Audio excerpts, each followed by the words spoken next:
Oh, how's it going, guys? Welcome back to yet another episode of Commenting on Comments. Let's get on with this. Roll that intro. And welcome back. Alright guys, let's get on with the comments. Here's our first comment is by our Jake Maddock. Oh, Jake Maddock.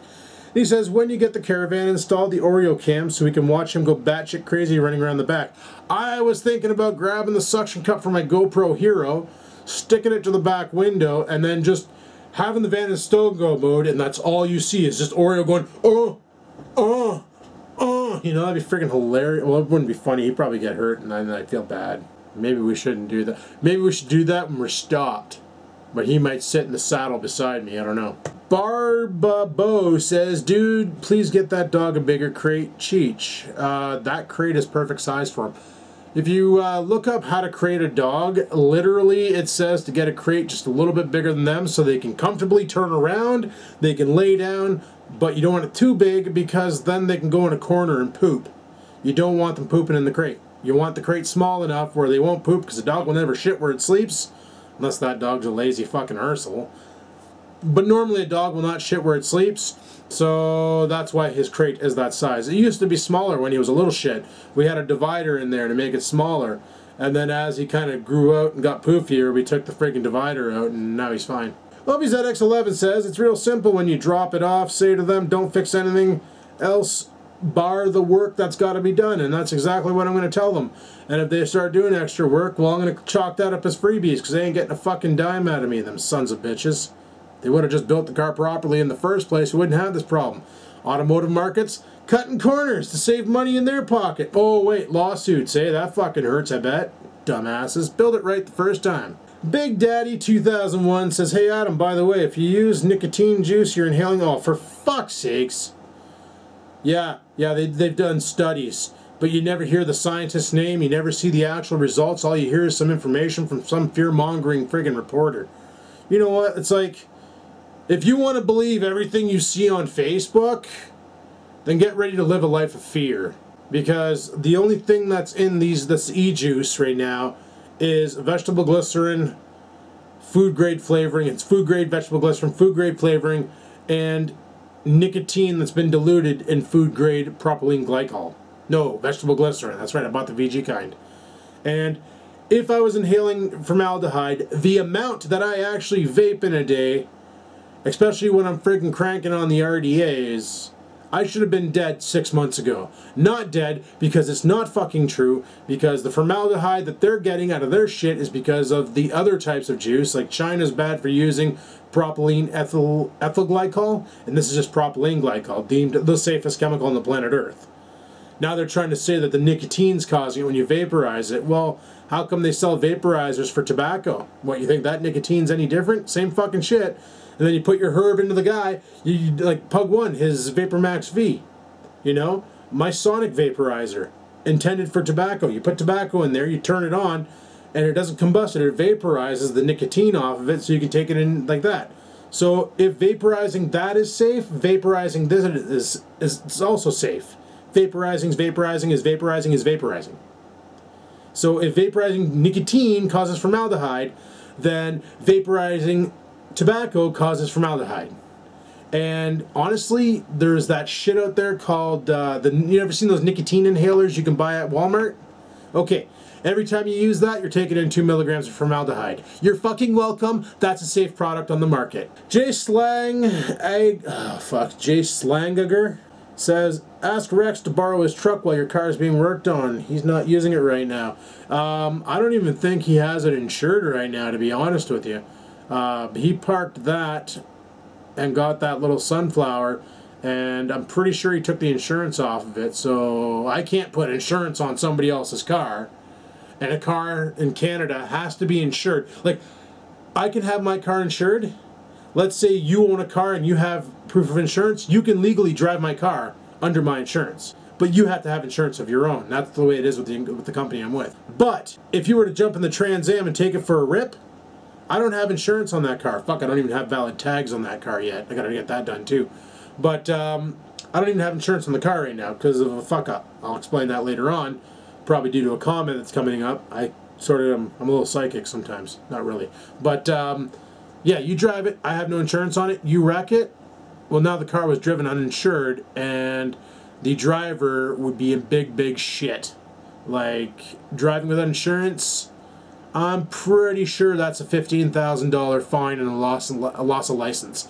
Could be wrong on that. It could be more or less, but I remember back in 2003, my coworker was driving home. Cop pulled him over because he had a taillight out and realized his tags were out of date and dinged him for $500 for the tags.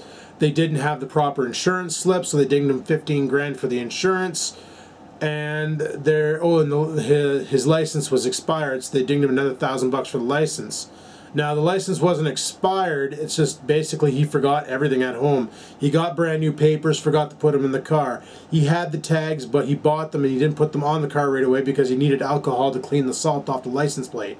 And he had his proper license papers, it's just he had a temporary license without the paper due to a fuck up at the office or something like that. It was, oh no, he had to get a new license made, so they give you a temporary with an actual paperback showing, yeah, you're updated, it's cool, but yeah, there was a problem.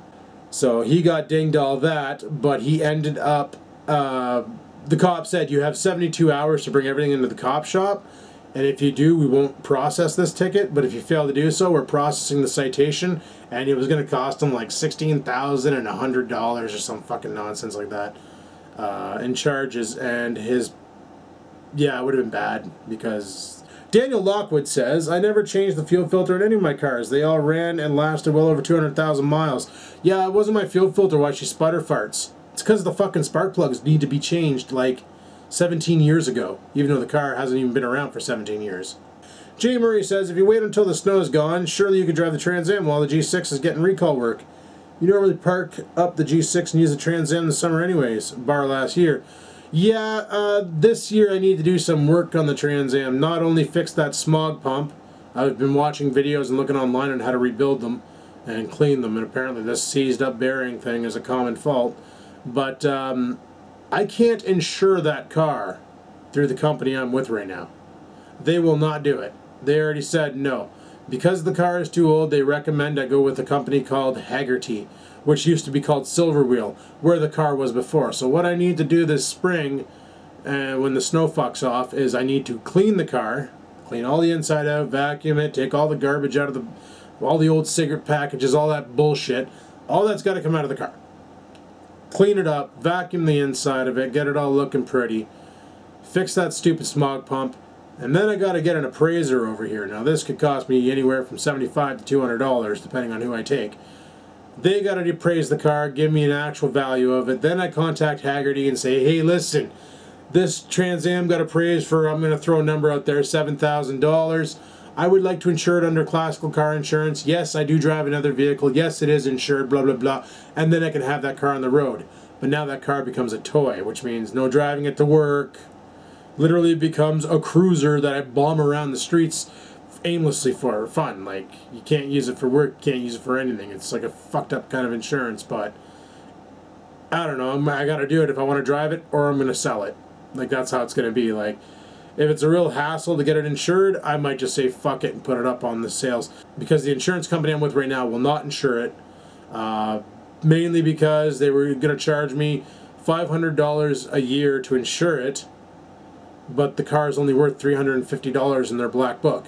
So that's what he said. He goes, you'd be stupid to insure it with us because it's going to cost you more. Where with Haggerty, it's going to cost me like $200 a year to insure that car.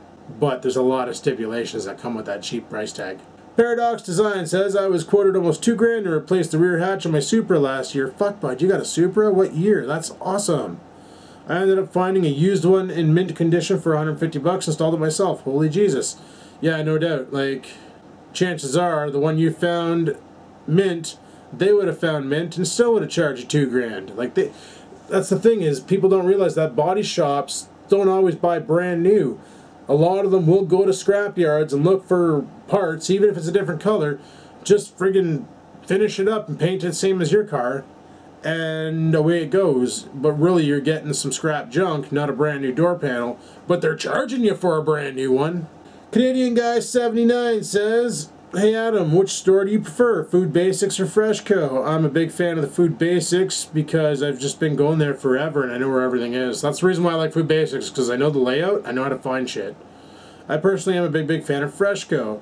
I actually only shop there. Their stores are clean, stocked well, the fruit, vegetables are not rotten, crappy looking, and the best part of the prices are damn good. I find Food Basics to be a filthy mess of a store. I have to admit, you walk into Food Basics and it feels like a hobo hut. It does.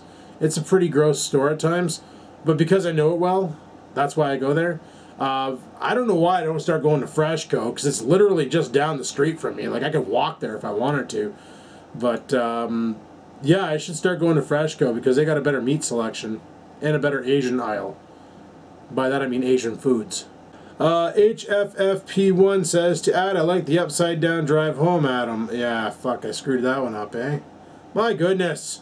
Novo Y Perkle says, mouse poop can really make you sick. Would not use that grill.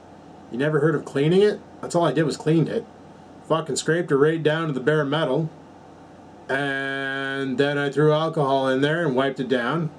So that's just sterilize it. Then I fired up the grill and the whole fucker caught fire. It was awesome for half a second and then it was fine. Cleaned up the top thing, cleaned up the burner cover little shield guy. Fuck it, man. Mouse poop. Just push it out of the grill. Just take it out. Clean the grill. Don't apologize says, patting Adam on his head for saying good boys, stay away from the beer ruffle. Don't tell me what to do.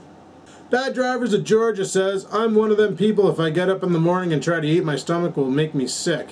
Yeah, I found out that was caused by alcohol. Since I've been off the liquor, I can totally have something to eat. Well, except for today, because my throat's been driving me nuts. But I think I'm getting a cold or some fucking bullshit. And people, that's all we got for commenting on comments. So big time thanks for watching my shit. Hopefully you enjoyed it. If you have any questions, comments, or concerns, leave them down below. And I'll give them a go. And until next time, people, peace the frig out. Fuck, I almost said keep on vlogging again. Son of a bitch.